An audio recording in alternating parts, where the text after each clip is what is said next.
Hello all, welcome back to our channel. ఇవాల్టి వీడియోలో ఒక డెలీషియస్ స్వీట్ రెసిపీని చూడబోతున్నాము. షీర్ కుర్మాని ఎలా తయారు చేసుకోవాలో చూద్దాము. ఈ షీర్ కుర్మా చేసుకోవటము చాలా ఈజీయేనండి. మనకి దగ్గర సేమియా పాయసం చేస్తున్నట్టే ఉంటుంది. కాకపోతే కొన్ని ఇంగ్రీడియంట్స్ ఇందులో ఎక్స్ట్రాగా యాడ్ చేస్తాము. కొద్దిగా డిఫరెన్స్ ఉంటుంది దానికి దీనికి. ఇది రిచ్ క్రీమీ టెక్స్చర్తోనూ చాలా డెలీషియస్గా ఉంటుంది. మరి ఇది ఎలా తయారు చేయాలో చూసేద్దాం పదండి. దీనికోసం ముందు రోజు రాత్రి మనము డ్రై ఫ్రూట్స్ అనేది నానబెట్టుకోవాల్సి ఉంటుంది. ఒకవేళ నైట్ నానబెట్టుకోవడం కుదరకపోతే మార్నింగ్ అయినా ఇలా వేడి నీళ్లు పోసుకొని ఒక 2 అవర్స్ నానబెట్టుకుంటే చాలు, నానిపోతుంది.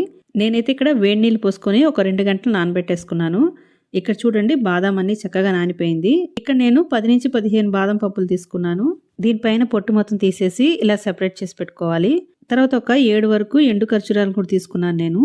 మీరు నార్మల్ ఖర్జూరాలు వాడాలనుకున్నా కూడా వాడుకోవచ్చు. ఇలా లోపల ఉన్న గింజ కూడా తీసేసి సెపరేట్ చేసి పెట్టుకోవాలి. అలాగే పిస్తా పప్పులు కూడా ఇలాగ పైన ఉన్న పీల్ మొత్తం తీసేసేయాలి. నెక్స్ట్ ఈ డ్రై ఫ్రూట్స్ అన్నిటినీ కూడా చక్కగా చిన్న పీసెస్గా కట్ చేసుకోవాలి.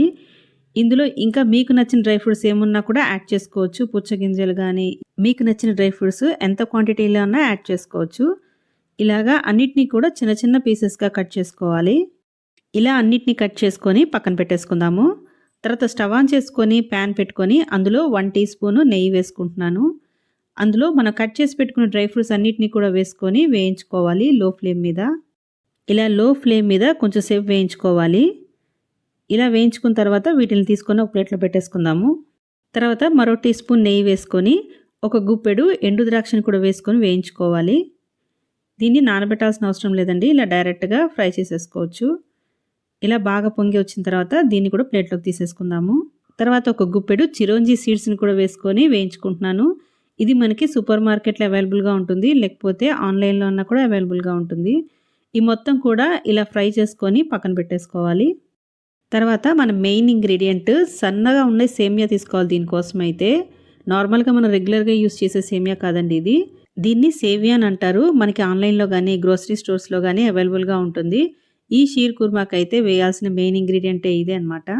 నేను ఇక్కడ 1 కప్పుకి తీసుకున్నాను సేవియాన్ని.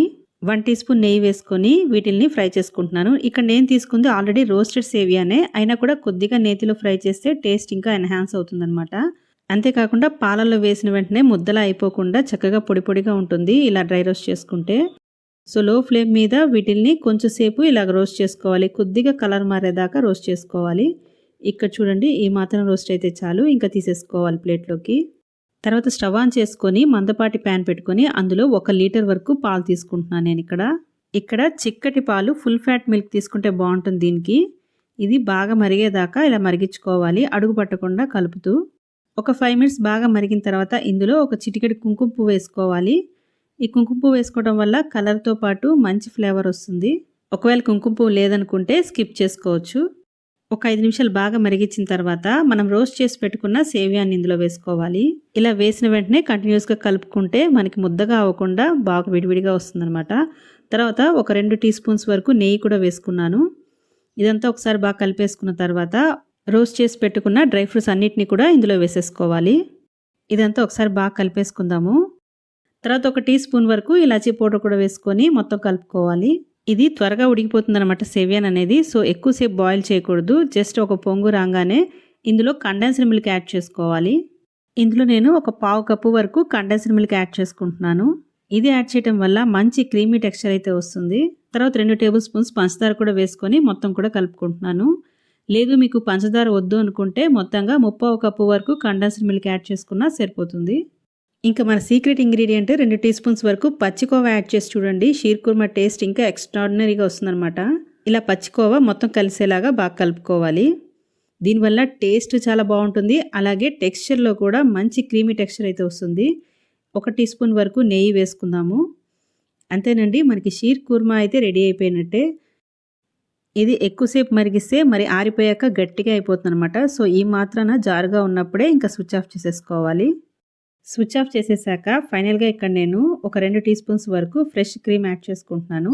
ఇది ఆప్షనలే. ఇంకా మనం దీన్ని సర్వ్ చేసుకోవచ్చు. అంతేనండి, రిచ్ అండ్ క్రీమీ టెక్స్చర్తోనూ డెలీషియస్ స్వీట్ రెసిపీ అయితే షీర్ కుర్మా రెడీ అయిపోయింది. పైన గార్నిషింగ్గా కొద్దిగా పిస్తాతో నేను ఇక్కడ డెకరేట్ చేసుకున్నాను. ఈ రెసిపీని మీరు కూడా తప్పకుండా ట్రై చేసి మీకు ఎలా వచ్చిందో నాకు కామెంట్ చేయండి. అలాగే వీడియో నచ్చితే వీడియోని లైక్ చేయండి. ఇంకా మరిన్ని ఇంట్రెస్టింగ్ రెసిపీస్ కోసం మన ఛానల్ని సబ్స్క్రైబ్ చేసుకోండి. మరో ఇంట్రెస్టింగ్ రెసిపీతో మళ్ళీ కలుసుకుందాం. Thank you for watching. Have a nice day.